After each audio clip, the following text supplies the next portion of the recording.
YouTube channel sebagai media pembelajaran jadi nanti seterusnya itu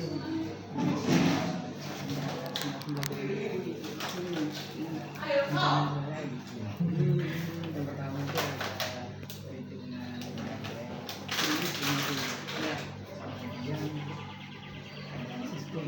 sistemnya. Nah itu secara kan kalau mau sensi praktik sama Cisco kan harus bisa laptop. Ini siswa sama guru itu jarang aksesnya itu Tidak pakai laptop tapi bisa dikerjakan. itu Oke. nanti ada juga mata pembelajaran di sana. Jadi untuk Ada materinya ya? Materinya itu bisa diupload untuk video atau mungkin untuk pembelajaran.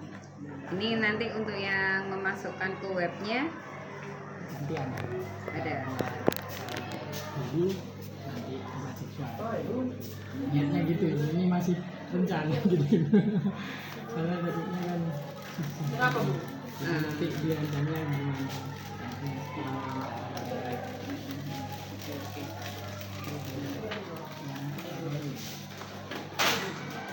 bagaimana proses penyampaian materi teori dan pelaksanaan praktik infrastruktur jaringan dipaksa.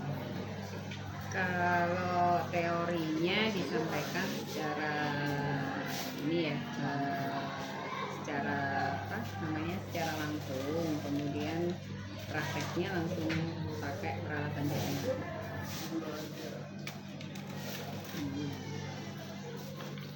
Langsung praktek, rata-rata langsung praktek.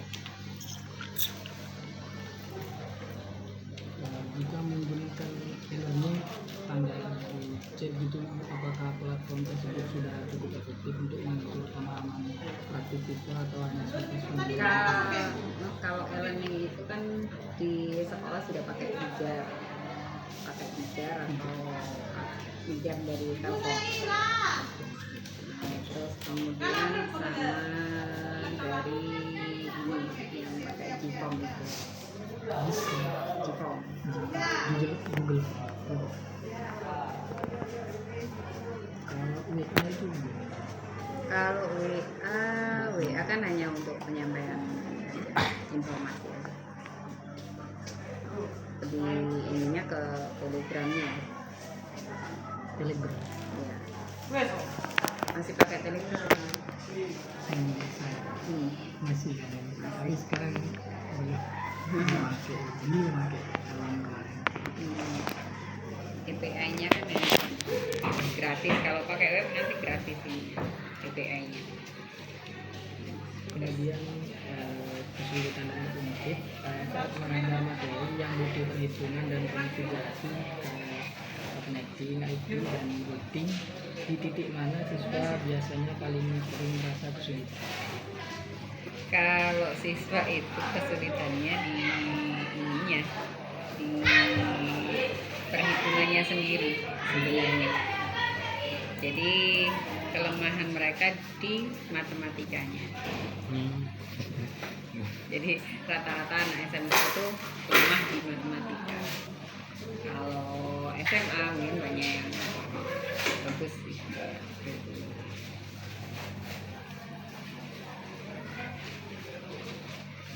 Jika kesulitan di konfigurasi, apa ini karena mereka kurang latihan mandiri di rumah akibat tidak punya simulator yang memadai? Satu, tidak punya simulator. Yang kedua, laptop juga nggak ada. Yang anak-anak sekarang ini bahkan sampai udah jangan dipaksakan mereka punya laptop. Jadi laptop disediakan di sekolah. Itu menghambat pembelajaran. Tapi ada yang di sekolah pun kalau sebenarnya yang anak-anak mau itu bisa ke sekolah, ini tidak dimanfaatkan dengan sebaik-baiknya. Jadi misalnya pekerjaan rumah bisa dikerjakan di sini. Bisa dikerjakan di sekolah, hanya sedikit yang memanfaatkan. Kan Suhaimi sudah tahu. Jika kesulitan di perhitungan, apakah fitur IT kalkulator yang disatukan di tempat praktik akan membantu? Kalau dari pakai kalkulator. Kemarin kan sempat ada yang pakai aplikasi ya. Ya. Pakai aplikasi itu malah tidak membuat siswa semakin baik karena mereka menggantungkan diri ke kalkulator. Jadi memang lebih sering kita membiasakan mereka untuk menggunakan gitu. Kemudian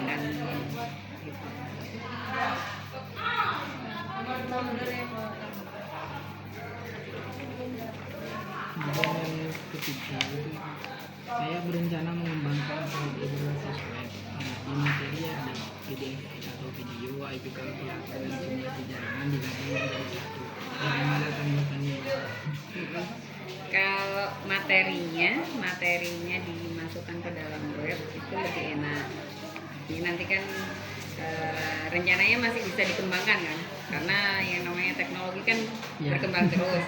Jadi bisa menggunakan itu lebih baik. Kemudian untuk kalkulator itu hanya mempermudah saja. Boleh ada, cuman nanti untuk prakteknya, untuk kelanjutannya itu tidak terlalu sering dipakai. Hanya untuk validasi aja ini sudah benar atau belum.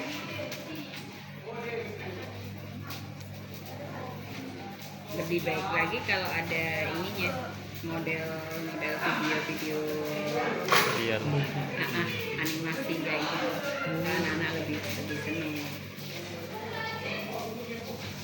Jika mendukung agar website ini benar-benar terpakai dan memudahkan berguru, fitur spesifik apa yang wajib ada di dalam? Fiturnya ya, tadi ya, satu video animasinya, kemudian video langsung prakteknya.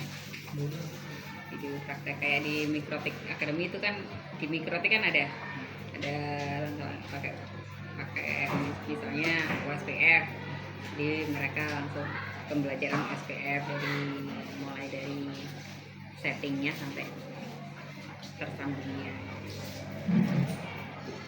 Jadi langkah-langkahnya semacam lembar kerja siswa ya, harus ada lembar kerja siswa, itu lebih baik.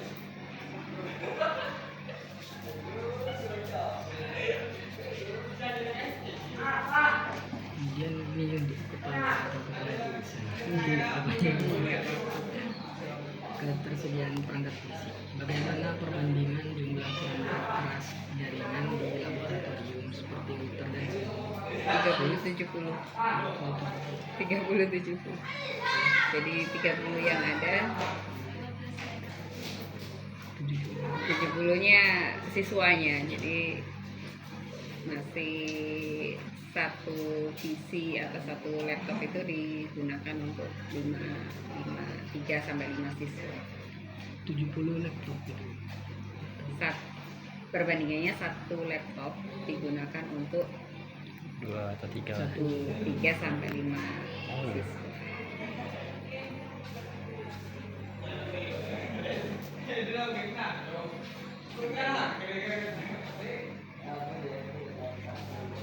Jika sangat kurang bergantian, apa ada rencana penambahan alat fisik dalam waktu dekat atau sekolah lebih mendorong simulasi virtual untuk efisiensi?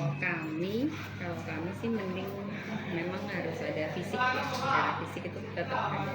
Walaupun di saat ini virtual kan lagi digencarkan, keluar semua ini sampai lomba aja. Kemarin cuman satu laptop sudah bisa jadi servernya, sudah bisa jadi kliennya, sudah ini gitu. Cuman kalau di dunia kerja itu kan masih banyak yang masih menggunakan fisik. Nah ini yang kami juga mengarahkan ke sana, anak-anak tidak hanya bisa virtual tapi fisik juga harus bisa. Hanya memang dari sekolah untuk pengadaan barang kembali ini masih sangat sulit. Apalagi kalau kita beli laptop gitu ya, beli laptop itu diizinkan kalau berupa pak, jadi harddisk sendiri, keyboardnya sendiri, ini sendiri. Nah, kita menyatukan jadi satu laptop ya pusing juga untuk membangun harga-harganya. Anggarannya tetap istilahnya dari ketua jurusan ke sekolah itu menganggarkan, ada rencana rencana anggaran, tapi tidak semuanya disetujui. Biasanya itu disesuaikan dengan jumlah siswanya. Jadi misalnya kalau jumlah siswanya sedikit, ya nanti dapatnya cuma sedikit. Misalnya per siswa dijatah 75.000 untuk praktek itu, praktek pembukaan kelas 10, kelas 11 itu kan 75.000. Itu di misal siswanya hanya 40 orang, berarti kan hanya nggak nyampe. Jadi mau beli laptop juga nggak mungkin. Bahannya lebih banyak. Kemudian, apakah spesifikasi komputer di laboratorium sudah cukup kuat jika semua siswa secara serentak menjalankan aplikasi simulator yang berat? Masih pakai Windows 7. Masih pakai Windows 7. Jadi menyesuaikan spesifikasi laptop. Iya. Yang sudah Core i3 itu cuman ibu punya 5 laptop, termasuk Axio yang dapat dari kelas. Itu kan ada yang dikembalikan karena nggak sanggup bayar. Boleh. Boleh, tapi waktu itu itu ternyata rusak juga gitu. Jadi ya bisa. Ada garansi gitu. Nggak ada garansi sih dari aksi, kan sudah selesai, cuma 1 tahun garansinya. Kalau berupa part-part lagi minta ke sana ya berbayar.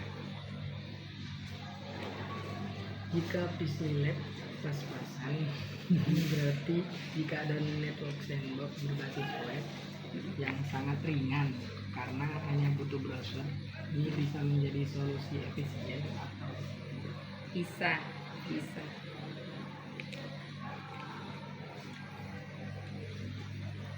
Kan pakai jaringan. ya. Jadi aksesnya itu nanti bisa pakai website.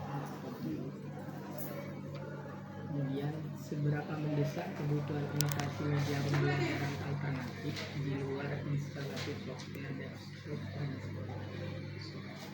50-50. Jadi kebutuhannya 50-50. Artinya anak-anak tetap harus bisa untuk melek teknologi lah.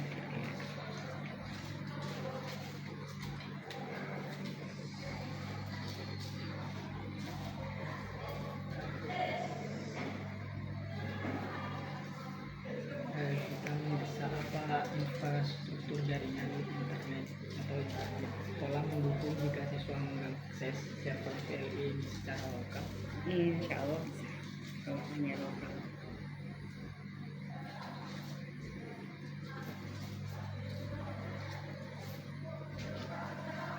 Kemudian untuk siswa Kesesuaian. itu agak bermasalah. Kita nggak